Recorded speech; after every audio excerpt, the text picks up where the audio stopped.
What do you get when a Ferrari driving guitar shredder teams up with a rainbow vocalist, survives a coma, and tries to bring Baroque music to the Billboard charts?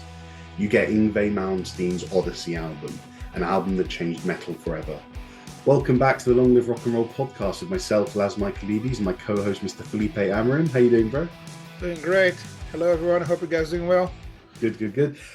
Now, despite what viewers may think, I didn't choose this album today. What do you mean? A metal album that Laz didn't choose? Yes, Felipe chose this album today, which, guys, it surprised me as much as you. So, we'll let's find out. Felipe, what was the thinking behind it? How come you chose this album? I just thought, back in the day when I started playing music, every guitarist I know was into Malmsteen, and everyone wanted to be capable of playing at least one bar of one of his songs. And that was the thing, like, if you could play any of his music, that means you're a great guitarist. That was the kind of stuff that people were into. Right. And I just think like his music is part of rock history in a way, because he really pushed the boundaries for guitar playing. Mm-hmm. And he became just kind of a weird, kind of a creepy character in a way that a lot of people dislike. And it's like Nigel Tufnell in a way. Brilliant. If you watch any of his interviews. But the reason why I chose the album was this: his best-selling album is maybe not the album that reflects his music the best. I think he's got proper metal albums that sound more like the stuff that the fans like, but this is the biggest commercial hit. And I think his kind of, again, it's not my cup of tea, this kind of music, but I really admire people who can play to that level. And I think that's the reason why. Cool. All right, well, let's talk about the album details then before we go into it. So the album was released on the 8th of April, 1988, recorded at a number of studios in the Cherokee in Hollywood, House of Music in West Orange, New Jersey, and Studio D in Austin, Texas. The genre is heavy metal, or more specifically, neoclassical metal. It clocks in at just over 50 minutes long and was released on the Polydor label and produced by Yngwie Malmsteen, Jeff Glickson, and Jim Lewis. You're going to take the us through this episode, but the one thing we didn't put in our little categories when we sent to each other is I completely forgot about his car crash in the coma. Oh, yeah. So just a little bit of information on that as a bit of background. So in 1977, he was driving his Jaguar in Los Angeles and crashed it. The accident left him in a coma for nearly a week, where he suffered really bad nerve damage, didn't he? And the doctors thought he would never play guitar again. Yeah, I think his right arm wasn't working for a few days. His picking arm, but he went through serious amounts of rehab, and obviously, the determination. I think all you've got to do is listen to this album or listen to anything that he's done and realize that you have to have a certain level of determination to get that good at the guitar in the first place. And did anyone really think he would stop just because he had a car crash? Go through. Imagine building up to that level again. Yeah. As I said, how hard it is to achieve that level of guitar playing from scratch. And imagine you got to a point you can't move your arm and you can't play. You just came out of a coma and you think, what should I do now? I'm going to go back to the same level it was before. That is a hell of an achievement for sure. And then a bit of a poignant way to end this miserable section is that his mother apparently played him a voicemail from his father who had passed away while he was unconscious. And Yngwie says he remembers it, and he credits that moment with him coming back from his coma, which kind of a bit more on the spiritual side of things. And then Odyssey was his first album post-coma, and I think it kind of reflects a little bit more. So I've read that it reflects a bit more. I would think that in the 80s that would have been a tape rather than a voicemail. Yes, possibly. But in the 80s, didn't they record voicemails onto tapes in the phone machine or something like that? Yeah. I don't know. Anyway, you take us through the album. So what are we starting with? So we're going to start with, let's talk about the band, because you said everything has to be said about the album and how well it did, wasn't it? Mm-hmm. So the musicians in the band. So right me if I'm wrong, but there's two brothers in it, right? Two brothers. Well, they have the same surname. The Johansson. Yeah. Jens and Anders, they are the keyboard player and the drummer. And Malmsteen plays the bass on kind of half of the album and has Bob Daisley playing in some of the tracks. And we need to talk about Joe Lynn Turner, who is the singer. Thing with this kind of music for me is is mainly about the guitar, and Malmsteen could have could have a whole career playing instrumental music, I would say, like Joe Satriani, like Steve Vai, those guys do. Yeah, and he actually played with them on the tour. They did the three of them. oh, really? Yeah, and but I think maybe because he wanted to be more accessible in a way, or maybe because if you just shred the guitar for 2 hours on a gig, people get bored. I don't know why, or maybe because his actual major influences were guys like Ritchie Blackmore and Jimi Hendrix, people who playing bands with the singer. Yeah. So he always had a singer in the band, although there's a few instrumental tracks in the album. So to bring a singer into a band that is led by a guitar player and has the name of the guitar player in it, so it's a tricky thing to do, because like imagine being a singer and not being the front man. Yeah, because that was Joe Lynn Turner's job to make Malmsteen's music sound better, to bring melody to it, to bring lyrics to it, without ever taking the spotlight out of the guitar. Yeah, and to make music accessible, where do you have to come from? You come from a band like Rainbow, who themselves played a big part in heavy metal only 10 years before. Now, it was with a different singer, it was with Ronnie James Dio, but we did the album Rainbow Rising. I think that was episode 76. Where we discussed that actually, and that was a significant album for the same reasons. Ritchie Blackmore taking a lot of neoclassical or classical music phrases and putting them into extended hard rock pieces, and that would sort of form the basis for things like progressive metal to come in the future. But yeah, anyway, so yeah, the nice little comparison there, isn't it, with Ritchie Blackmore and then Joe Lynn Turner coming from Rainbow. But yeah, you're absolutely right. I think, go on. So, and Joe Lynn Turner sung with Deep Purple after this. Really? In 1989. It's the album Slaves and Masters from 1990, I guess. Wow. So I think he toured in 89 with them and recorded Slaves and Masters in 1990. I think it wasn't well received by the fans because everyone, people got used to first Ian Gillan, and then Dave Coverdale and Glenn Hughes. Too much of a change. Yeah, exactly. Yeah. I think, but anyway, So that kind of strengthens that connection between Blackmore and Malmsteen, isn't it? Exactly, yeah. But I was just going to say, I completely agree with you. Joe Lynn Turner, what he brought was such an important level of accessibility to the album, because he had this melodic sensibility about him, which really kind of, I'd say, almost softened the songs, because if you listen to half of those songs, they are out and out speed, shredding, difficult to play riffs. They're kind of like razor edge metal music, but to have vocals like that sitting over them, it's almost a bit oxymoronic. You have something so chaotic, fast, heavy here, and then his beautiful, simple melodic vocals on the other side, and they work really well. They complement each other, don't they? Yeah, they do. And I think, again, it makes it a little bit less about the guitar and more about the music. It could have been overwhelming. Yeah, the whole album could have been. You know what's funny? Because I don't like the guitar shredding thing. So I thought by listening to this album start to finish, I would feel like overwhelmed by the fifth track or something. But actually, it never felt like it was too much in a way, because there's some cheesy stuff in there that you think, oh my God, this is too 80s. And the guitar comes in and okay, that's metal. That's it's a bit different, right? But the vocals, they really made the album for me. Yeah, I think more than anything else, I think Joe Lynn Turner did a phenomenal job in this album. I think, like, to give one example, I think it's track. Let me see. Is it? Oh, it's the second one. Hold On. Mm-hmm. Yeah, the song "Hold On." It's a bit like a cheesy love ballad, and the kind of lyrics that they use on that one, "My heart cries for you," that kind of stuff. It's not really my kind of music. But the vocal performance is so good. Yeah. It's like, it makes that song. I think that song could have been an awful track in the album if it wasn't for the vocals.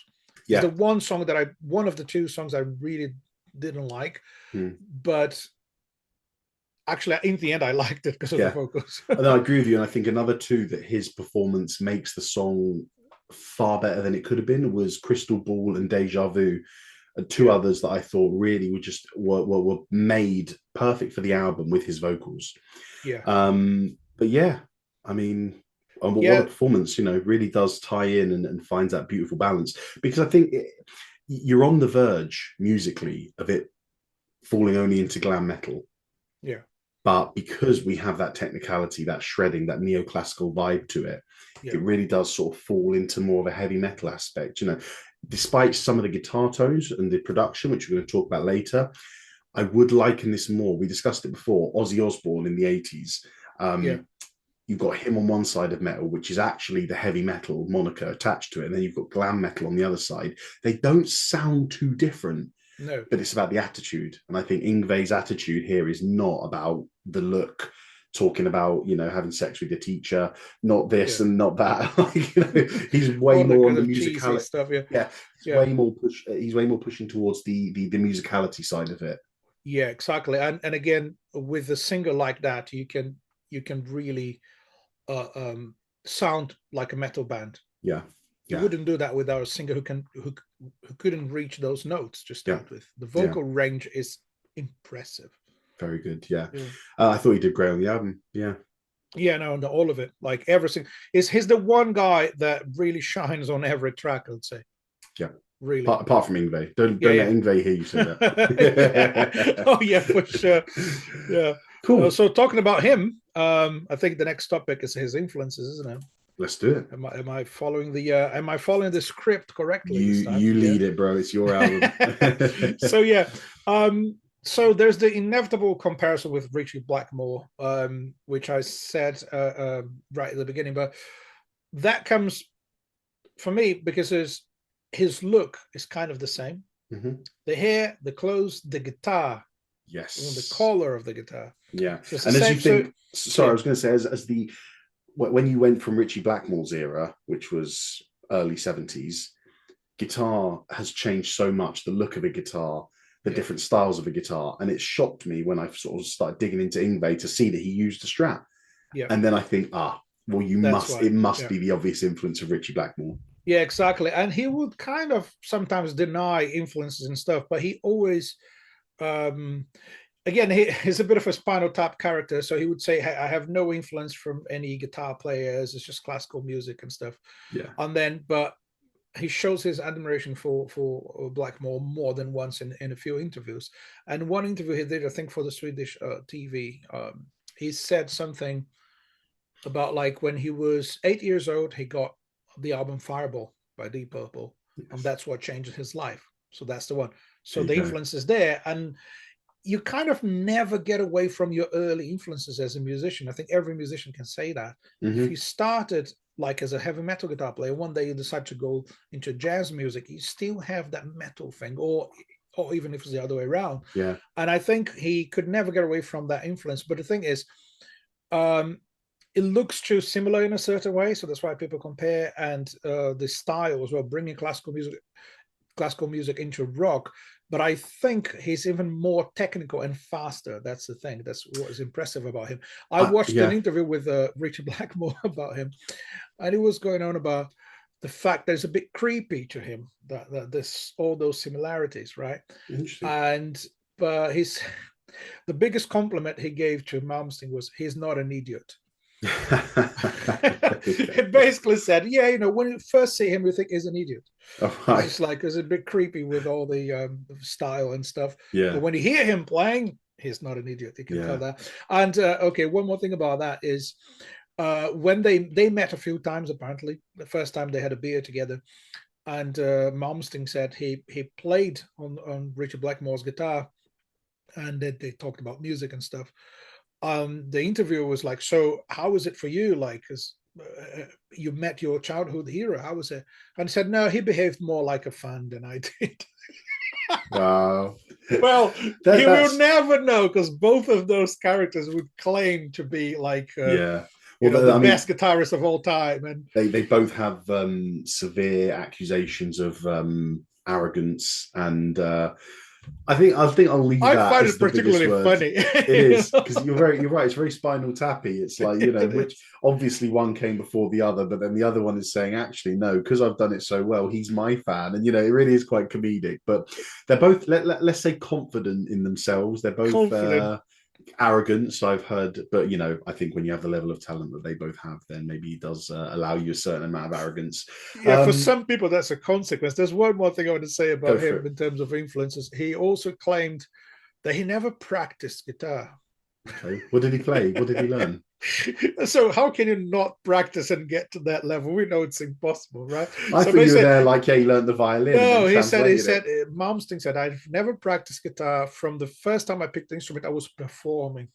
Oh, So I he says see. his practice sessions were Yeah. performances. And he said, I need to quote him properly. I was expecting to be blown away by what I was doing. So he wanted to be blown away by his own music Oh my god, from the this beginning. I didn't think this episode would go so spinal tappy, but it's brilliant. It's just brilliant, man. I Gotta know, love the yeah. man. Well, going deeper into the musicality behind these style and influences, what we are talking about very obviously with Yngwie Malmsteen and Ritchie Blackmore is my second favorite genre of music, which is classical music. Now, we call it neoclassicism, which obviously, for those who don't know, means new classicalness. Um, and what was important about this album is how he really framed this neoclassicism in a way to make it accessible. And we already gave a bunch of credit to Joe Lynn Turner for making those songs radio friendly, Yeah. you know, in terms of, you know, how you know, the anthemic choruses, the sing along melodies, the really nice bridges. But all around that is Yngwie Malmsteen's very serious classical guitar playing. And what we're talking about by classical guitar playing is this. I'm gonna jump into it a little bit in the next section, but you kind of have two avenues to come from in rock metal music. You either have the blues or you have classical music. Now, a large majority of rock and metal came from the blues, but there are certain elements that developed from classical music. If you think about progressive rock bands like Emerson, Lake and Palmer, you know, all of those bands, yes, all hugely classically influenced. Now, because classical music is so difficult and so hard to perform and play and execute, that's why performers like band members of Yes, Emerson, Lake and Palmer, Genesis go down the progressive rock route because it allows them, doesn't it? It allows them to flourish and show their chops more often. So not often do you have a classically influenced musician go towards rock because rock is blues based. It has more improvisational elements. It has more jamming sides as well. You know, it's more about let's, you know, look at bands like I know any rock band like AC/DC whose riffs are kind of blues based around blues chords progressions.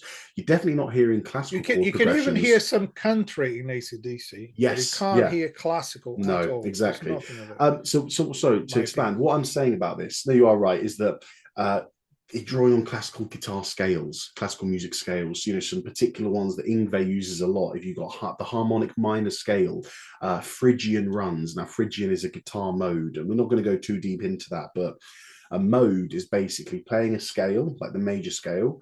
There are 8 notes in the scale, and if you play from the first note, that's one scale.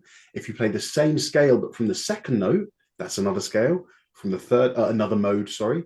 The third one, another mode, like on and on and on. And there is a particular violinist called, what's his name? Is it, I know his surname is Paganini. I think his first name is Nicholas Paganini. Anyway, yes, Paganini was Nicholas, no. It is, isn't it? Anyway, the classical composer called Paganini, and he's a shredder on the violin before shredding ever became a thing. And so you can really obviously hear these influences in his songs. I mean, songs like Riot in the Dungeon, if you take away the vocal line, it almost is like a classical piece of music in itself because of how organized and structured it is. This was just a new language of guitar playing, which is why this is such a significant album in heavy metal and rock, I suppose. You know, although Ritchie Blackmore. Now the thing, sorry, I'm getting sidetracked. I get excited when I talk about metal.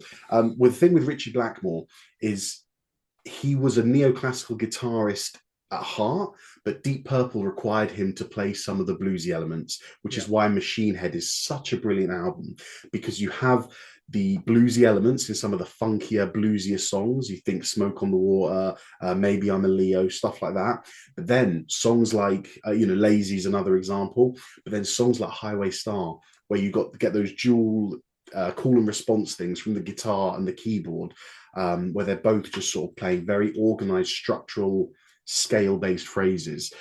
So yeah, I mean, like I was saying, it wasn't just playing fast. He was introducing classical compositions to his music, and you can hear it throughout the album. I mean, the classical music influence is everywhere. But just check out song, well, which one have I put? Krakatoa, the which is named after the volcano, which I think is a fair name for a song because it's quite a volcanic song, filled with classical licks, scales, lines, dual lead harmonies. And then the funniest part for me is that as soon as Krakatoa finishes, you've got the song Memories, which is literally a Baroque piece of music played on the harpsichord, which is a typical Baroque instrument. So yeah, so that was what I had to say about the neoclassical stuff. As you can tell, I'm very passionate about heavy metal, and not even more so, but almost as passionate about classical music. I think they go hand in hand together. Well, they that's do. a whole other episode. Do you know? I think there's a common element between classical musicians and heavy metal musicians. It's discipline.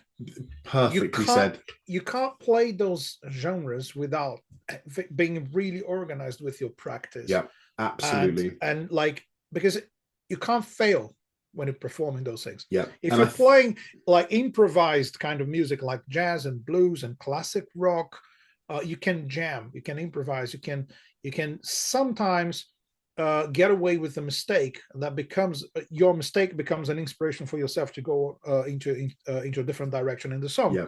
But when you're playing classical music and when you're playing heavy metal, there's some phrases that need to be spot on, that need to be performed flawlessly, and I don't think too many musicians can get to that level. So anyone who plays classical music or heavy metal to a high standard is a serious musician, you know. Yeah, and it's why I also think that you have that a lot of heavy metal bands will play guitar solos note for note how they are on the album, because they were written to fit with the album. It's a composition, whilst in normal kind of like rock and roll, hard rock, classic rock, the guitar is a solo instrument, but it normally it's an instrument that you expect people to be improvising with it, whilst in metal in general, it's everything the guitar plays is part of a composition. Exactly, yeah. So that's why sometimes you have the keyboards playing the same thing as the guitar at the same time. So you need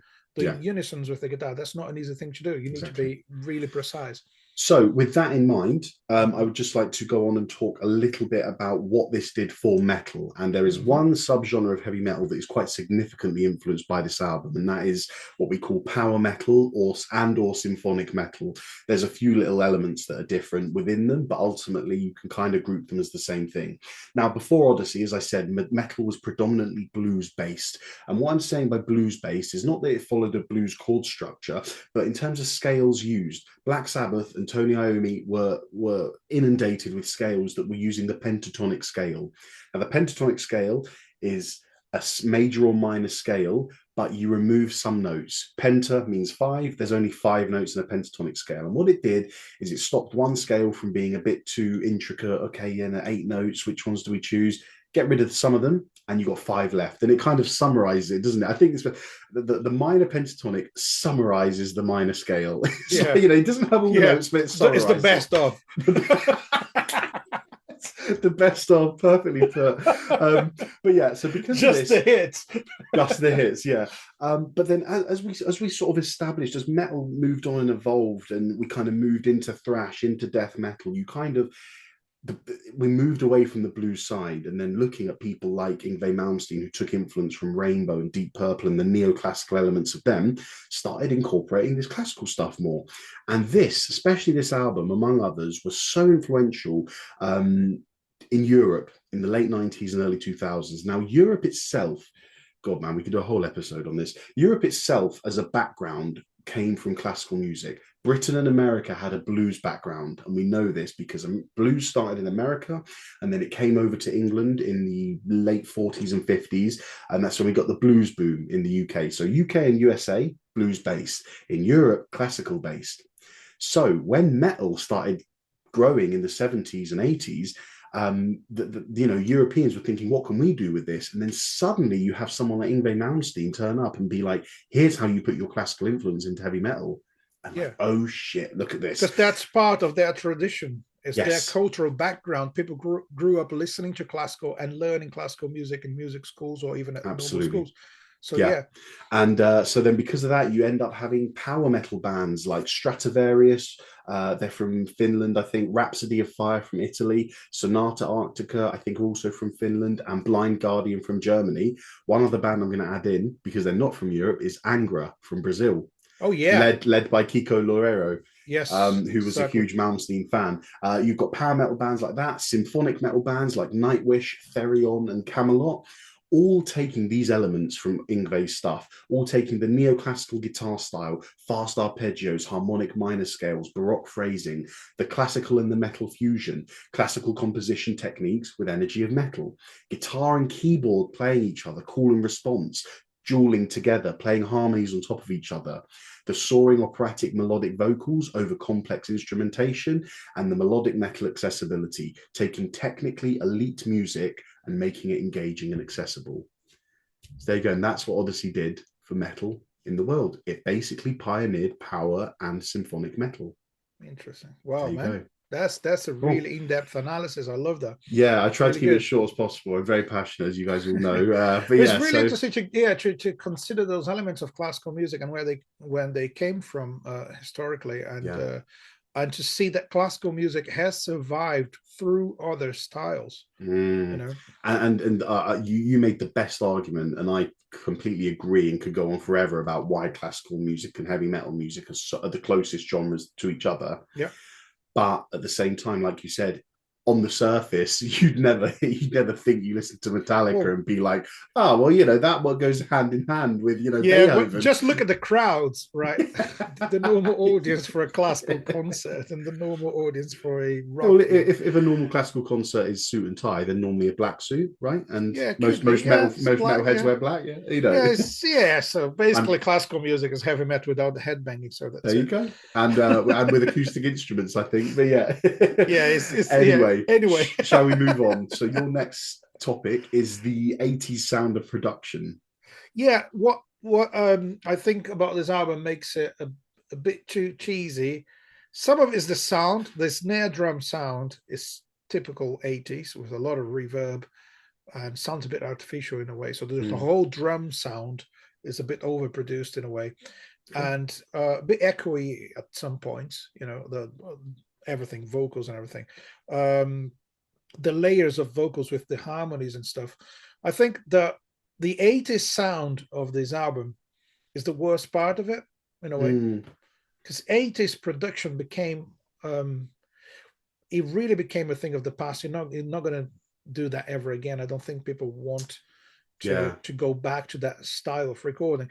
Interesting point is Malmsteen was the producer, I think, of all his albums. I think he never allowed anyone else to be in charge. He knew what he wanted. He knew the sound he wanted.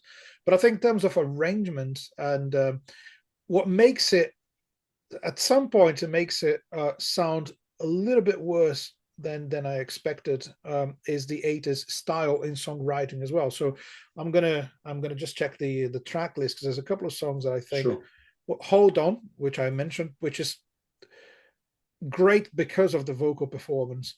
Now Heaven Tonight is the one song I would totally skip next time I listen to this album. Right? It's the closest they ever got to Bon Jovi, I would say.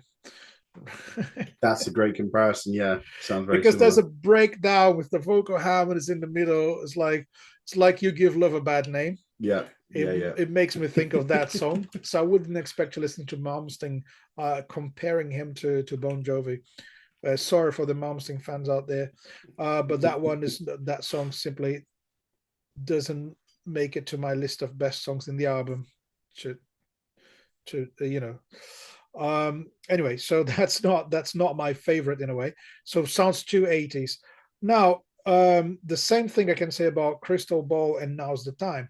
Agreed. I don't think those songs are as good as the rest of the album, but you have a great sequence of songs starting from Dreaming. So Dreaming, Bite the Bullet, Riot in the Dungeons, and Deja Vu.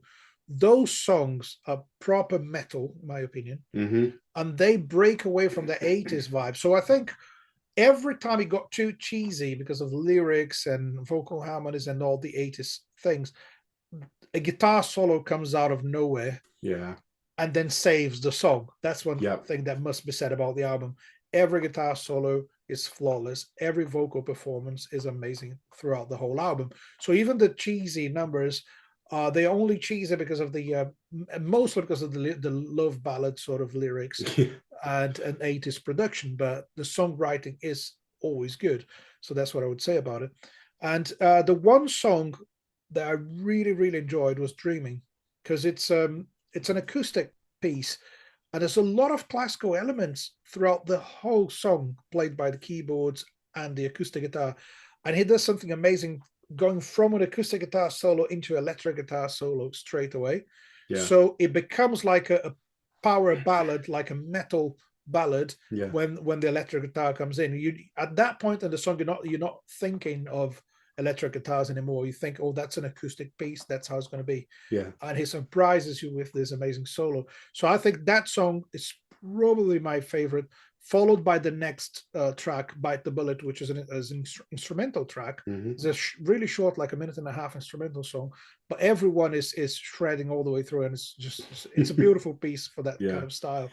Yeah. Do you have any favorite songs there, man? Yeah, I do. So I love the first song. I think Rising Force is brilliant. Yeah.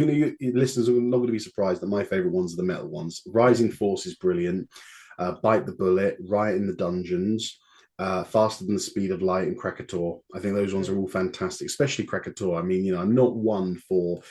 I love instrumentals in general, but if it borders on being too wanky, as we said before, then I'm not really interested. But I think, and that, do you know what I'm about to say, I think can be applied to the whole album. I think despite the fact you have what we call, or what we're going to call, a guitar hero on this album, which is full of fast licks, shredding, sweep picking, this, that, the other, I don't ever feel that it goes into the wanky side of it. No. I feel like the line is towed fantastically. And maybe some of that is because half the attention's on Joe Lynn Turner, and then suddenly you're like, oh, what a lovely, well-sung chorus. And then suddenly you're thrown into a guitar solo. And because the guitar solos are always so short and sweet, I mean, I'm not talking short as in only 10 seconds long, but, he never dwells on it for too long. But when he does give his guitar stuff, like Bite the Bullet and Krakatoa, you've got other instruments doing things as well. I think in Bite the Bullet, there's a little bass solo towards the end. And in Krakatoa, the bass definitely has its moments as well.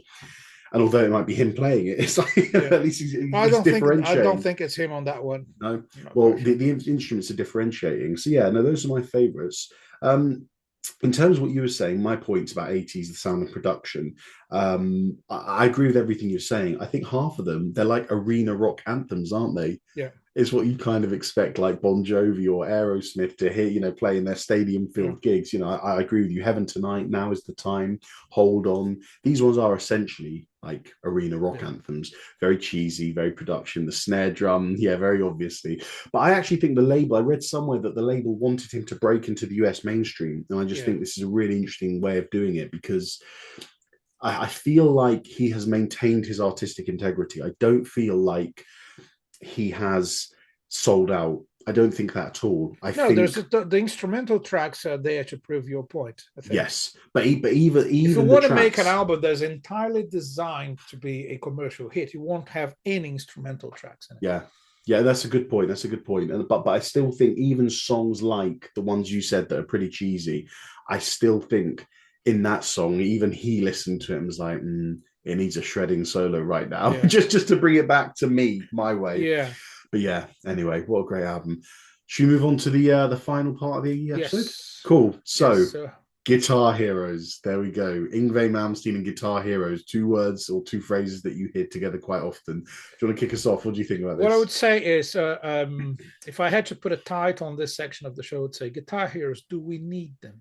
Okay, I will do that. Do we really need them? I will call this chapter Guitar Heroes, Do We Need Them? What do you think? I think there was a point in time where, well, especially in the 80s, with this sort of music, the guitar became the main voice in rock music, and it was maybe a bit too over the top. Although Malmsteen turns that into an art form, I don't think everyone was that good. So I think the Guitar Hero thing kind of disappeared in recent times. Maybe Slash was the last true Guitar Hero, because it was like as famous as the lead singer in the band. And you could, but music became maybe more about composition and vocals and the whole band performance than the guitar. So in a certain way, rock music doesn't need guitar heroes, but I think they bring the extra spice to it, isn't it? I think that we live now in a world full of guitar heroes because we have things like YouTube, where everyone who can shred as good as Yngwie can just upload it to a channel, and then you have thousands, millions of people following you to see how well you can do. The one caveat I will give that is that what we call the bedroom players, as good as they may be, we're not watching them perform night after night. Yeah. We're not watching them write their own music and compose their own music. We're not anymore watching them pioneer new styles. Yeah. And we're not seeing them act like the rock star that Yngwie acted like. Well, exactly. Wearing his capes, driving his Ferraris, like he really was what you would sort of summarize as a guitar shredding god. He came with the flamboyance, with the arrogance. He's the epitome. If you said to someone, describe what you think one of the best guitar players in the world looks like, they might give you the image of Yngwie: long hair, shades on, driving a cool sports car. He really just does epitomize that to the non-music fan. I mean, coming out of a coma after crashing your Ferrari is a really, really rock and roll thing, isn't it? That is pretty rock and roll. I think. Yeah, that's on the top of the list. Yeah, and recovering from that coma and releasing a best-selling album, that's even more rock and roll. Yeah, and shredding throughout the whole album, that's even more rock and roll. But I think the Guitar Hero thing, as I said, nowadays we have two things that we didn't have back in the 80s. Is everyone's got access to information. So if you want to learn music, the information is out there. And the other thing is everyone's got a phone with a camera. So you're going to see hundreds of thousands of guitar players who can play difficult stuff, who can play to a level that most people would never be able to play. Yeah. But as you said, how many of them are actually creating something? How many of them are serving music in a way? Yeah. So the thing is, as an artist, you should put art before you, in a way. And I think even people with a massive ego like Malmsteen, they know that. They know that nothing that they do is bigger than the music, is bigger than the song. So if you don't write good songs, doesn't matter how well you can play the guitar. Great point. So I think the songs are great, and you can check that out by just listening to the riffs. If you skip every single solo in this album, that's my claim for this album. If you skip every single solo, it's still a great album. Great point. I think the riffs are really good. I think we do need guitar heroes. And the reason is, maybe not so much these days, but back in the day, in the 70s and 80s, when Jimmy Page, Slash, Satriani, Malmsteen, Blackmore were all doing their thing, I think it really showed that, look at the 60s, okay? You had the Beatles, the Stones, the Who, the Kinks doing their thing. Virtuosity, but no guitar heroes, right? Virtuosity didn't shine through as much. Yeah. John and George could have been great guitar players, but the music didn't call for it. Yeah. The virtuosity shined through in things like jazz and classical music. Yeah. And jazz were not the forefront of people's listening habits in the 50s and 60s, because there's not popular music. Then you have bands like Guns N' Roses, Deep Purple, Led Zeppelin coming out who were more accessible than jazz, showing people, my God, did you know that a guitar can make this sound? Because all you've been listening to is kind of like, da, da, da, da, da, da, da, da. That's what people thought of when they heard the guitar in the 60s. Now you've got this. Now you've got the whole lot of love solo. This is what can be done. And as each new guitar hero came and went, there was like a new standard, a new level set up of what could be achieved on this instrument. So it does help to keep the genre alive, isn't it? It's one genres. Of the things that, genres, metal, rock. There's so much, so many of them. When I think about rock music, is rock music always allowed itself to change, and bands, really good bands, would record albums that are completely different from what made them famous. And I think the guitar heroes, they bring this extra it's extra flavor to the music. You might like the solos more than you like the song. You might not care about the solo at all, but it does help the style to survive, and actually it starts conversations like the ones we're having now, so that's just debating if this is cool or not, or if we need more of that or not. Right, perfect, cool. All right, then shall we finish off? Yes, sir. Yeah, right. You've got your monologue to do. So yeah. Yeah. Wicked. Do you want to crack on with it? Yes, let's do my monologue. A sip of coffee before that. I'm not sponsored by any coffee brand, so just send me a message if you want to sponsor me. Wet the whistle, so to speak. Exactly. Right, here we go. With Odyssey, Malmsteen has achieved the biggest commercial success of his career. Some might say that he betrayed heavy metal to embrace the worst side of the 80s, with cheesy love lyrics and vocal harmonies. But don't be fooled by the pop vibes of Heaven Tonight. The instrumental Bite the Bullet and the excellent acoustic and electric guitar solos from Dreaming show why Malmsteen is a mandatory name in any conversation about guitar heroes. The high quality of Joe Lynn Turner's vocals grabs the attention of the listener, making this album less of a guitar solo showcase and more of a collection of well-written melodies and energetic band performance. Maybe we won't see this kind of music being produced in the foreseeable future. Maybe it's a thing of the past. But we should be glad that musicians like the ones in this album have pushed the boundaries of their instruments to blow the minds of their listeners and open new avenues in rock music. Perfect, man. Really nicely said. Yeah, nicely said. Perfect. Couldn't have said it better myself. Excellent. Cool. Should we wrap it up? Anything else you want to say? I just want to thank everyone for listening to us again. There we go. Well, as Felipe already said, thank you for joining us on this episode. Some terms and conditions that we'd ask of you. If you're listening to us on Amazon, Spotify or Apple, please do us a favour and scroll down and give us a little review. Hit the 5 stars, write a little sentence about us, and it does the world of good for us because it takes us up the charts and we're seen by more people. So it's about 20 seconds of your time, but does so much for us.